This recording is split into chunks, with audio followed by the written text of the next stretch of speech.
Hello students, मैं Ajit sir.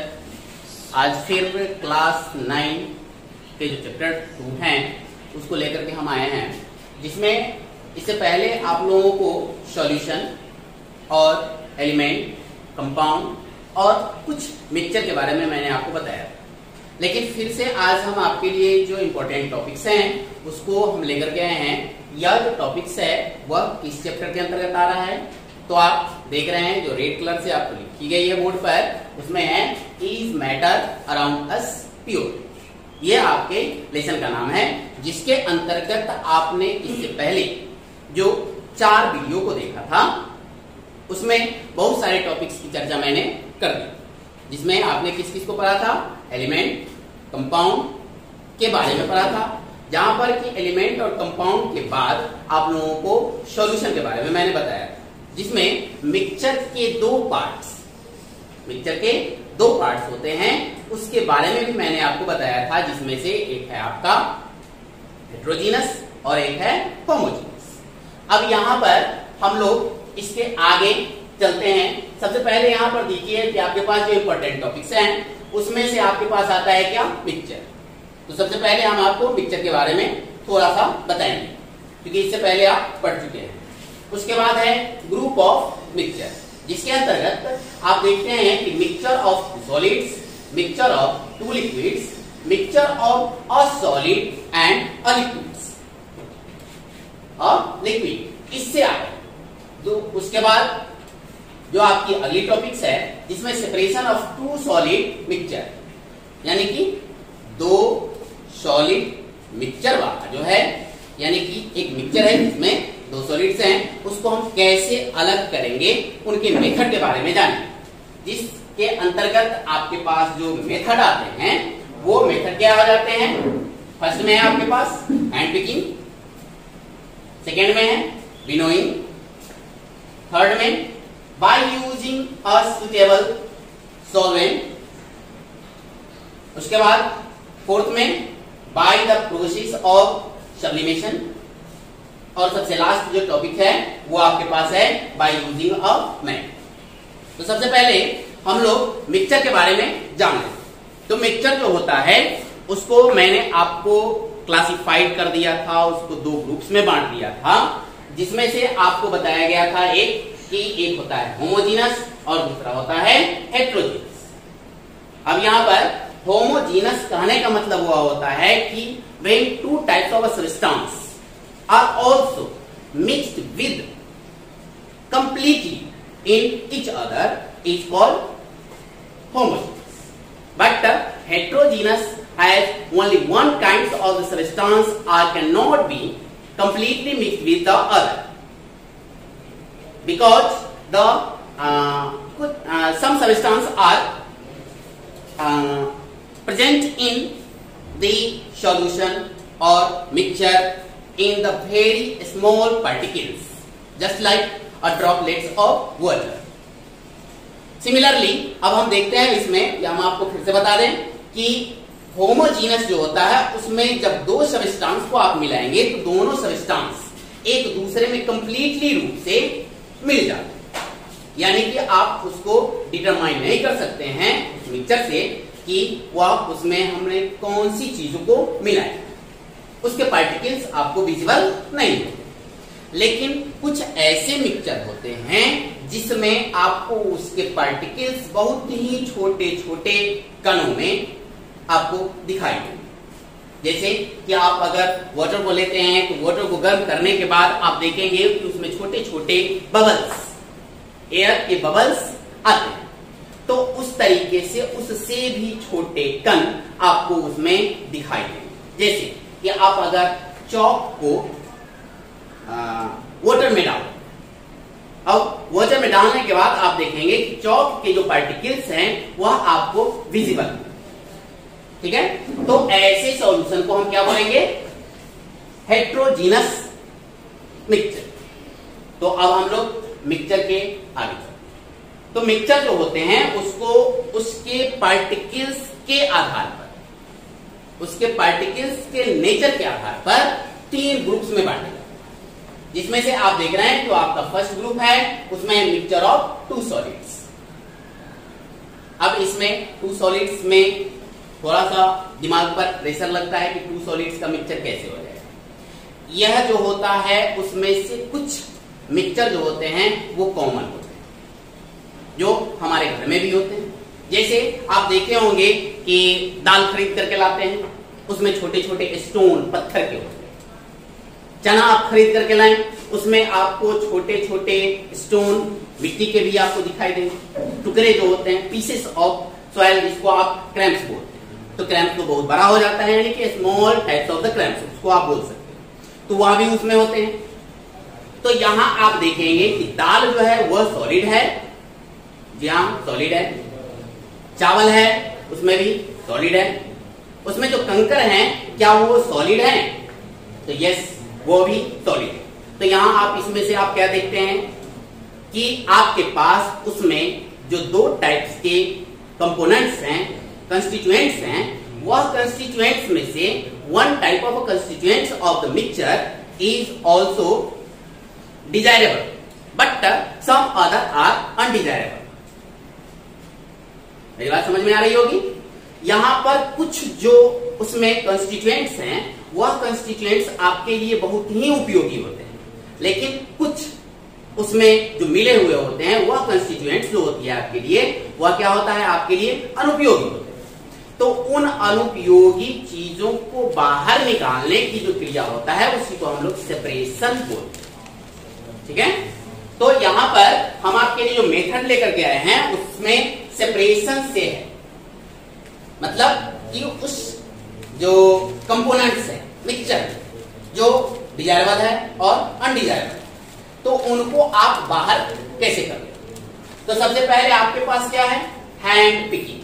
तो ये आप अपने घर में भी देखते होंगे कि कुछ ऐसे सामान, कुछ ऐसे मिक्सचर वाले कंपोनेंट्स जो हैं आप अपने घर में भी यूज करते हैं, या हमारे घरों में यूज होने वाले में से मैंने आपको अभी बताया, जिसमें से आपके पास क्या आते हैं, दाल, चावल।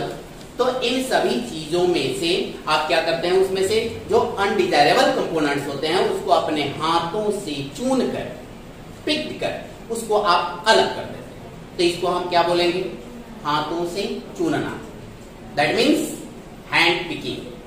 तो यहां पर आप क्या करते हैं कि उसको अपने हाथों से चुनकर बाहर निकाल देते हैं। तो इस मेथड को हम लोग क्या कहते हैं, हैंड पिकिंग। दूसरा, अब आपके पास दूसरा जो मेथड है वो है विनोइंग।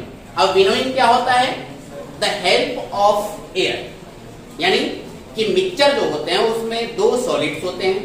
अब यहां पर दोनों सॉलिड्स के मास, वेट के आधार पर हम उसको अलग कर लेते हैं। जैसे कि आप देखेंगे, जैसे अगर हम लोग किसान वर्ग से आते हैं तो यह विनोइंग की जो प्रोसेस होती है वह सबसे ज्यादा फार्मर्स अपने अनाज को, ग्रेन्स को अलग करने के लिए अपने हस्क से जो वह अनाज को लेते हैं, तो उसमें बहुत सारे हस्क होते हैं, यानी कि भूसे होते हैं, उनसे बाहर करने के लिए वो हमेशा इसका उपयोग करते हैं।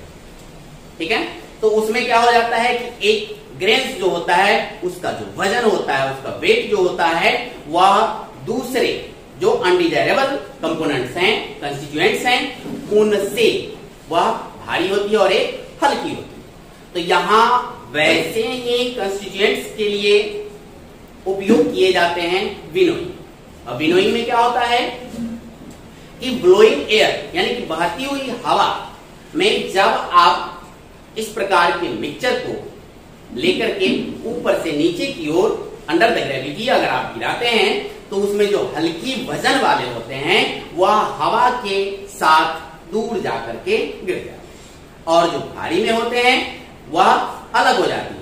यानी कि आपके पास डिजायरेबल और अनडिजायरेबल सब्सटेंस, कंपोनेंट्स, ये दोनों को आप अलग करते हैं। तो यह सबसे ज्यादा उपयोगी किसके लिए है, फार्मर्स के लिए।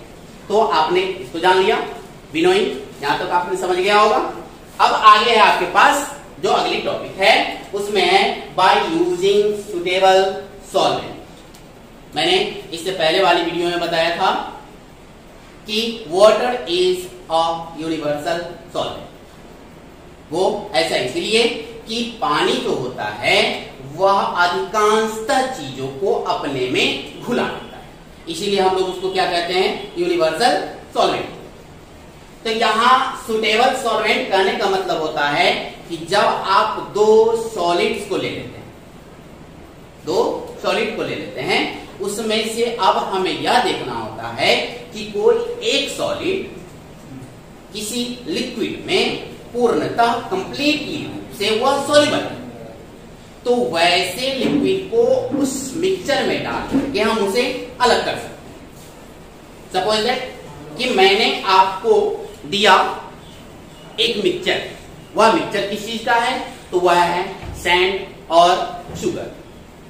सैंड और शुगर, या दोनों के दोनों मिक्सचर जो हैं सॉलिड है, तो यहां पर 2 सॉलिड्स हो गए। अब दोनों सॉलिड्स को अलग करने, या मिक्सचर के रूप में है, इसको अलग करने हैं, तो अलग अब कैसे करेंगे, तब उसमें हम सुटेबल सॉल्वेंट को डालते हैं। अब सुटेबल सॉल्वेंट क्या है आपके पास, तो आपके पास वाटर आता है। अब जैसे ही आप वाटर को उस मिक्सचर के या फिर उस मिक्सचर को वाटर में डालते हैं, तो आप कुछ देर तक उसको स्टीयरिंग करेंगे, यानी कि चलाएंगे स्टीयर से। अब स्टीयर रड जो है आपके पास, उसको आप चलाते हैं तो ठीक है, नहीं तो क्या करते हैं कि एक बर्तन से दूसरे बर्तन में उसको आप बार बार डालते हैं। तो डालने के बाद आप क्या देखेंगे कि शुगर जो है वह शुगर क्या हो जाता है, पानी में कंप्लीटली रूप से घुल जाता है। अब जब वो घुल जाते हैं तब आप इसको क्या करेंगे, थोड़ी देर के लिए स्थिर छोड़ देंगे। तब यहां पर under the gravity sand settles down at the bottom of the pot, यानी कि जिस बर्तन में आपने उसको डाला है उसको आप कुछ देर तक के लिए छोड़ देंगे स्थिर, विदाउट डिस्टर्बिंग। तो आप देखेंगे कि सैंड जो है वह ग्रेविटी के अंतर्गत आकर के वह क्या होता है, पेंदी में जाके बैठ जाते हैं जिस बर्तन में आपने उसको मिलाया। अब ऊपर से पानी को आप बाहर कर लेंगे दूसरे बर्तन में, तो पानी को जैसे ही आप बाहर करेंगे तो उसके साथ साथ क्या आ जाएगा, यहाँ चीनी भी आ जाएगी। तो यहाँ चूंकि चीनी जो है वह पानी में सॉल्युबल है, इसीलिए जब पानी को बाहर करेंगे तो सॉल्युबल शुगर भी वह उस पानी के साथ आ जाता है। तो इस तरीके से हम क्या कर लेते हैं, उसमें से एक सॉलिड से दूसरे सॉलिड को बाहर कर लेते हैं। ठीक है, अब अगली मेथड में हम आपको बताएंगे कि चीनी और पानी को कैसे अलग करें। सबसे पहले अभी आपको चर्चा हम कर रहे थे केवल 2 सॉलिड्स को ही अलग करने की, इसीलिए हम इसको यहीं पे खत्म कर रहे हैं। अगर आप इससे चीनी को निकालना चाहते हैं तो इवेपोरेशन की मेथड का आप उपयोग कर सकते हैं। ठीक है, तो आगे हम चलते हैं by the process of sublimation. अब सब्लिमेशन क्या होता है उसको जानिए। आप इससे पहले जान चुके हैं कि किसी भी मैटर की 3 अवस्थाएं होती हैं, लिक्विड, सॉलिड और गैसेस। कुछ ऐसे मैटर होते हैं जो सॉलिड फॉर्म में तो होते हैं, लेकिन बिना लिक्विड में कन्वर्ट किए हुए वह गैस में कन्वर्ट कर जाते हैं। तो ऐसे मैटर को हम क्या बोलते हैं, सब्लिमेटेड मैटर होता है। अब यह सब्लिमेटेड मैटर जो होता है वह भी एक सॉलिड फॉर्म में ही होता है। जैसे आप फिनाइल की गोली को ले लीजिए, तो आप क्या करते हैं उसमें कि, या फिर कपूर को ले लीजिए। कपूर वह क्या होता है कि एक सॉलिड फॉर्म में आपको दिखाई देता है, जिसको हम लोग पूजा में उपयोग करते हैं। अब अगर उस कपूर के डस्ट को, अगर आप उसको डस्ट के रूप में बना देते हैं, जस्ट लाइक सॉल्ट के फॉर्म में, मतलब जैसा कि सॉल्ट होता है उस रूप में आप उसको कन्वर्ट कर देते हैं, फिर उसको आप क्या करते हैं कि सैंड में मिक्सअप कर देते हैं। अब क्या हो गया, वो कपूर और सैंड का मिक्सचर हो गया। अब हमको क्या करना है कि कपूर को कन्वर्ट करना है या अलग करना है, तो सबसे पहले हमको क्या करना होगा कि किसी एक उसमें से सॉलिड मैटर को दूसरे रूप में कन्वर्ट करना होगा, या तो उसको सॉल्वेंट में डालना होगा या फिर कोई और विधि को हम अपनाएंगे। तो यहां पर आपके पास क्या है, सब्लिमेशन। सब्लिमेशन में क्या हो जाता है कि some type of substance are change its state in a certain temperature. ठीक है, तो यहां पर कुछ ऐसे पदार्थ जो होते हैं जो निश्चित तापमान पर अपनी स्थिति को, अपनी अवस्था को परिवर्तित कर लेते हैं। तो यहां पर क्या हो जाता है कि कपूर को यदि अगर हम गर्म करते हैं तो वह बिना लिक्विड में कन्वर्ट हुए वह क्या बन जाता है, गैसियस फॉर्म में कन्वर्ट हो जाता है। फिर जब आप उसे ठंडा करेंगे तो ठंडा करने के बाद फिर आपको वह कपूर के सॉलिड फॉर्म में आपको प्राप्त होगा। तो यहाँ पर ऐसी स्थिति वाले जो भी पदार्थ होते हैं, मैटर होते हैं, उसको हम लोग सब्लिमेटिव मैटर बोलते हैं। तो यहां पर हम क्या करेंगे कि सैंड यानी कि बालू और कपूर के मिक्सचर को एक टिप्स के माध्यम से, फिनाइल के माध्यम से उसको गर्म करेंगे। फिनाइल के ऑन द टिप पर, सबसे ऊपरी वाली पार्ट्स पर जहां ट्यूब होती है, उस ट्यूब के खुले हुए वाले पार्ट्स पर हम कुछ कॉटन को डालेंगे। अब कॉटन को डालेंगे तो क्या हो जाएगा, जैसे ही आप नीचे से हीट करेंगे तो वह एक सर्टेन टेम्परेचर पर पहुंच करके इसी में परिवर्तित हो जाएगा, गैस में, क्योंकि लिक्विड में तो वो कन्वर्ट करेगा नहीं।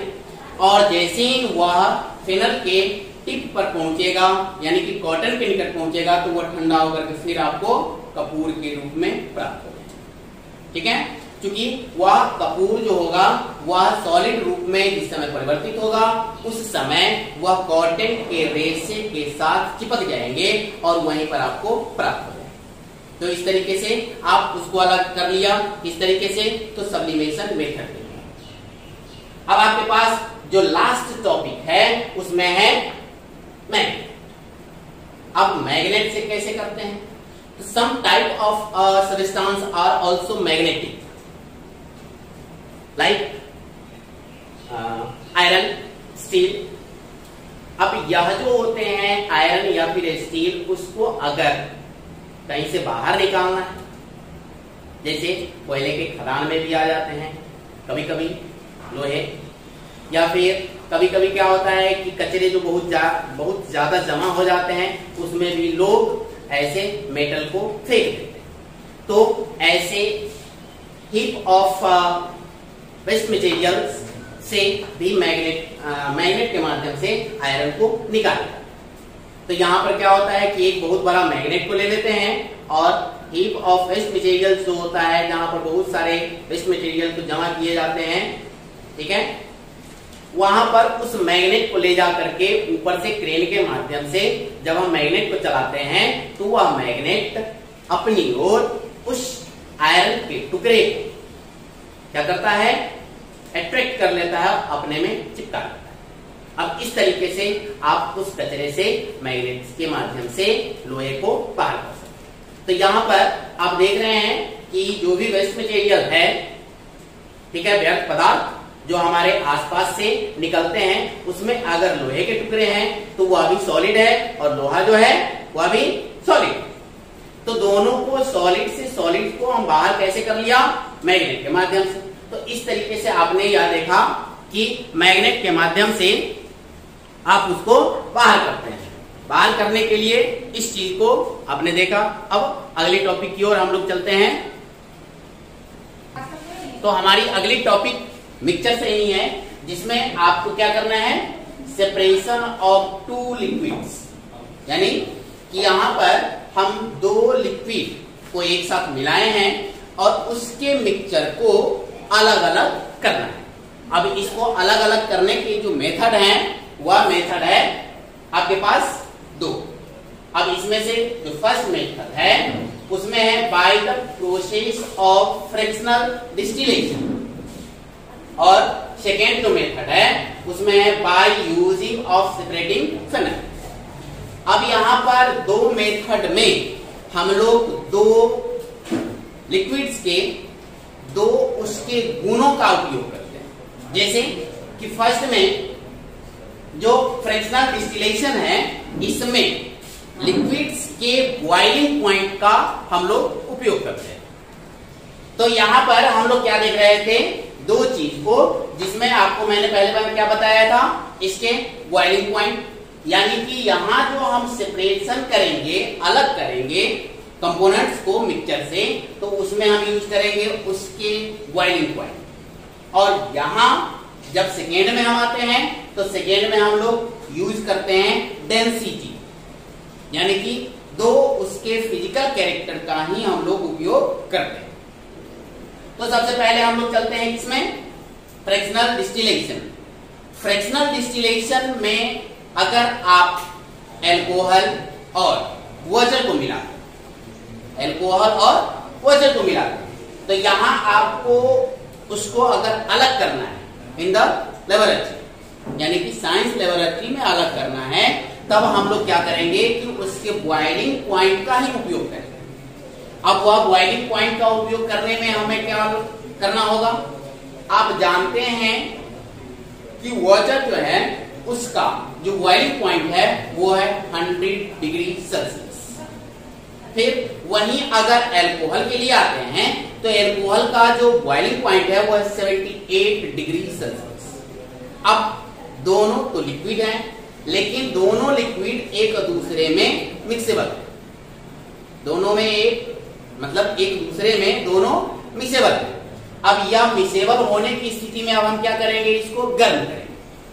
किस चीज में, तो इसके लिए आपके पास जो इक्विपमेंट्स होगा उसमें आपको फ्रिक्शनल डिस्टिलेशन इक्विपमेंट्स आती है, जिसमें डिफरेंट बॉइलिंग पॉइंट्स के ऊपर आपको उसमें से एक डिलीवरी ट्यूब्स निकलते हैं, उस डिलीवरी ट्यूब्स से ही हम इसको अलग कर सकते। जैसे कि सबसे पहले गर्म कौन हो जाएगा, यानी कि उबलने लगेगा कौन, जैसे ही तापमान 78 डिग्री सेल्सियस पर पहुंचती है तो यहां से इवेपोरेशन होने लगेंगे अल्कोहल। अब जैसे ही वह अल्कोहल इवेपोरेट होने लगेंगे तो वह क्या हो जाएगा कि जहां तक 78 डिग्री सेल्सियस तापमान रहेंगे वहां तक में एक डिलीवरी ट्यूब्स वहां से निकलेगी जो अल्कोहल के वेपर्स को लेके बाहर निकल जाएगी। दूसरा, जो 100 डिग्री सेल्सियस रहेगा तो वह 100 डिग्री सेल्सियस जहां तक उसकी हाइट तक जाएगी वहां से वह वाटर के वेपर बाहर निकल जाएगा।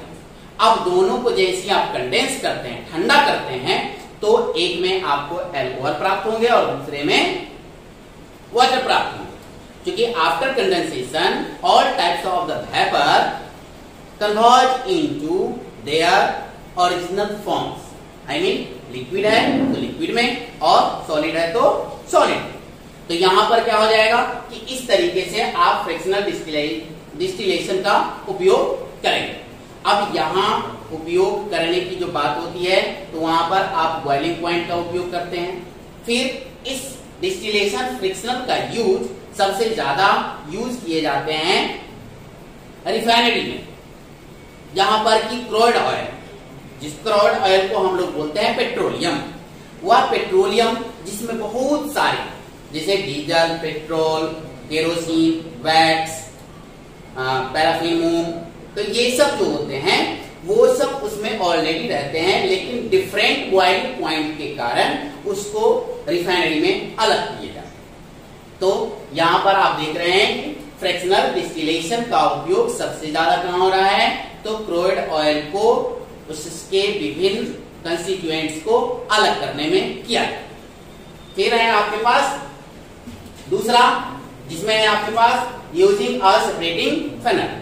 अब सेपरेटिंग फेनल में क्या होता है कि डिफरेंट डेंसिटी वाले अगर लिक्विड्स को आप मिला देते, जैसे दो लिक्विड्स को हम मिलाते हैं, एक सरसों तेल, दूसरा वाटर, तो यहां पर आप देखेंगे कि दोनों की डेंसिटी अलग अलग है। सरसों तेल की डेंसिटी जो है वह वाटर की डेंसिटी से कम होती है, जिसके कारण वो क्या हो जाता है कि पानी के ऊपर तैरने लगता है। यानी कि जिसकी डेंसिटी कम होगी वह ऊपर होगा और जिसकी डेंसिटी ज्यादा होगी वह नीचे होगी। तो इस तरीके से आप क्या करेंगे कि सेपरेटिंग फेनल जो होता है उसमें एक नजल होते हैं। नजल वह क्या काम करता है, यानी कि बहते हुए पानी या बहते हुए लिक्विड को कम कर सकता है, रोक सकता है। जैसे ही आप mixture of mustard oil and water को सेपरेटेड फिनाइल में रखते हैं, तो सेपरेटिंग फिनाइल में डालने के बाद आप देखेंगे कि सरसों का तेल जो होगा, मस्टर्ड ऑयल जो होगा ऊपर होगा और नीचे पानी।